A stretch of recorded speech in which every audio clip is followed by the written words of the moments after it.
내용이 새겨져 있다. 육부란 신라 지배계층이었던 6개 정치 집단을 말한다. 그 신라에서 이걸 흔히 우리나라 고대 사회에서 이 중앙 집권 체제로 넘어가는 이 과도적인 상황에서 그 부체제라는 게 나오는데 몇 개의 부가 나오게 되었습니다. 그거는 고구려도 있고 백제도 있고 신라에도 있고. 근데 신라에는 부가 6개입니다. 6개인데 이거는 수도에 거주하는 그 6개 지배자 집단을 얘기합니다. 삼국사기에 따르면 육부는 자체적으로 상당한 규모의 군사력을 갖추고 있었다. 독립된 무장 세력을 가지고 있다는 것은 그만큼 자치력이 크다는 것을 의미한다.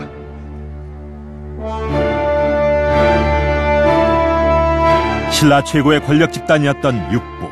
봉평비에는 당시 회의에 참가한 육부 인사들의 이름이 서열에 따라 적혀 있다. 서열 1위는 당시 국왕이었던 모즉지 매금왕, 즉 버풍왕이다.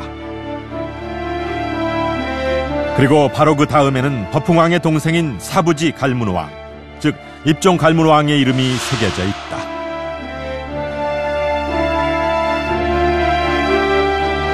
이래 보면은 당연히 모즉지 매금왕은 당연히 제1의 그 존재이고, 그 다음 나오는 갈문왕이 그 두 번째 존재가 되는 거는 그 분명한 그 사실인 것이죠. 이 두 사람이 정치 운영에 봉평비로 봤을 때는 가장 그 핵심적인 그 역할을 했다, 이렇게 얘기할 수가 있습니다. 천전리 로맨스의 주인공 입종 갈문왕은 왕실의 2인자이자 왕위 계승자로서 손색이 없는 최상위 권력자였던 것이다.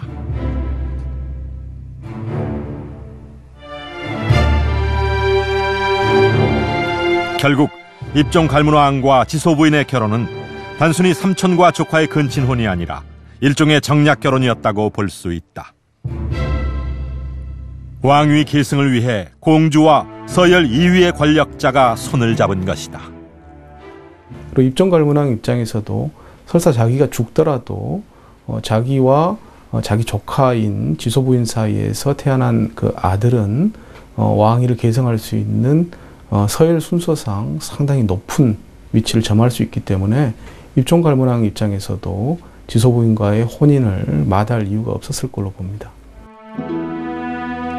입종 갈문왕은 누이인 어사추열왕과 장례를 약속했다.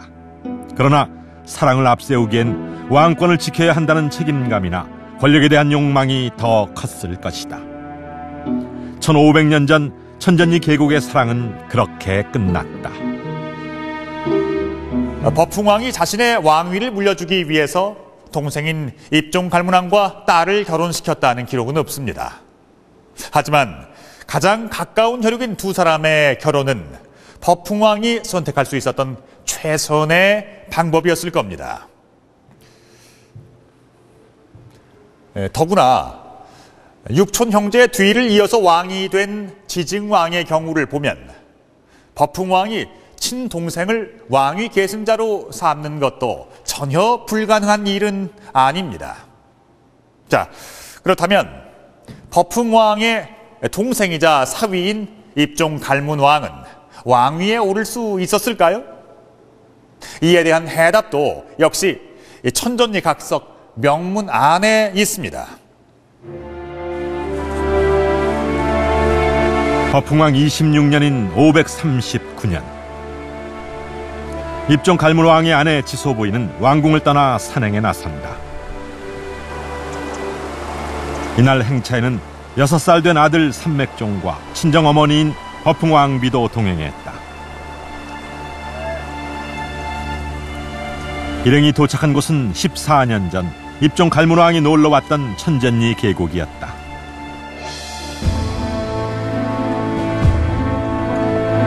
이날 지소부인은 남편이 새긴 원명 옆에 추명을 새겨 넣었다. 그것은 어떤 의미였을까? 그녀가 새긴 추명에서 그 이유를 짐작해 볼 수 있다.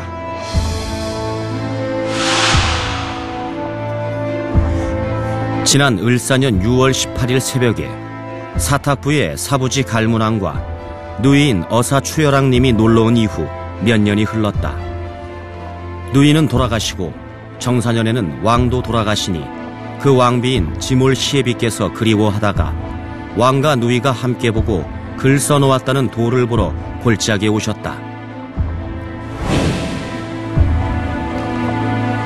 537년에 입종 갈문왕이 사망했고 그의 누이이자 연인이었던 어사추열왕도 세상을 떠났다는 것이다. 지소부인은 남편을 추모하기 위해 이곳에 왔던 것이다. 그러나 또 다른 목적이 있었다고 보는 학자들도 있다. 지소부인의 친정어머니인 버풍왕비가 손자인 삼맥종을 왕위 계승자로 만들기 위해 계획적으로 준비한 행차였다는 것이다.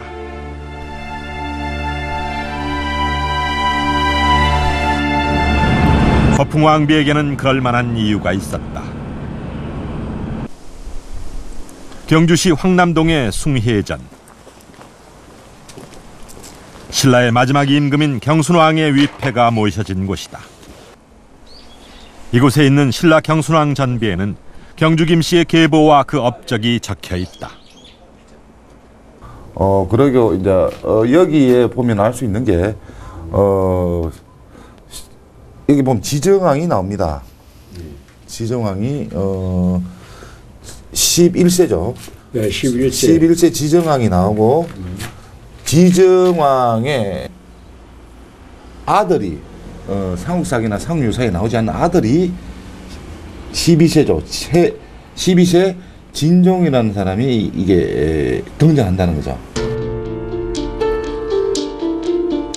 조선시대인 1814년에 세워진 경순왕 전비. 진종에 대한 기록은 이 비석이 전부다. 과연 이 기록을 신뢰할 수 있을까? 그리고 이제 조선시대 때에 또 사당, 반월성의 사당이, 경순왕의 사당이 있었던 게 분명하고, 그게 제사를 경주김씨들이 계속 진행한 것 같고요. 그렇기 때문에 그 계보는 역사를 이렇게 거슬러 올라가서 이렇게 끊이지 않고 기억됐으리라고 기억이 됩니다. 물론 여기에 확실한 고정은 있어야 되겠지만 결코 이 기록을 무시는 할 수 없다고 생각합니다. 만약 진종이 실존했다면 그 역시 입종 갈문왕과 마찬가지로 가장 유력한 왕위 계승자 후보였을 것이다. 더구나 입종 갈문왕이 사망한 뒤라면 그의 입지는 더욱 커졌을 것이다. 버풍왕의 입장에서 보면 손자인 삼맥종보다는 동생이 더 가까운 혈족이기 때문이다.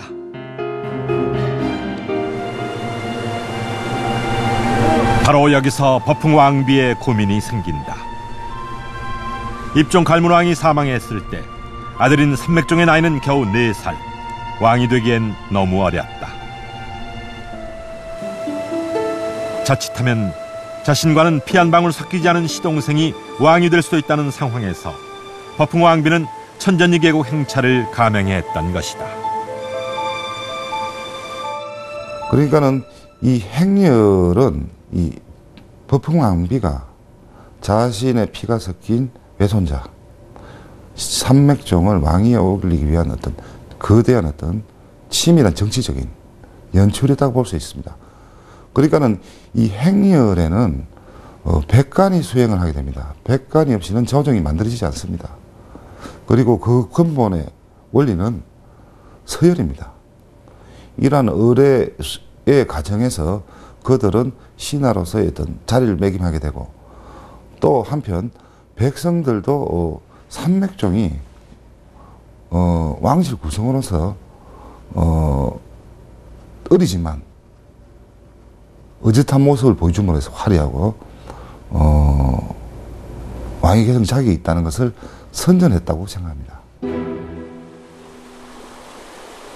결국 539년에 있었던 버풍왕비의 천전리 계곡 행차는 손자인 삼맥종을 왕위 계승자로 만들기 위한 사전 보석이라고 볼 수 있는 것이다. 그리고 이듬해 7월 버풍왕이 죽고 새로운 왕이 즉위한다. 그가 바로 신라 24대 진흥왕으로 입종 갈문왕과 지소부인의 아들인 삼맥종이다.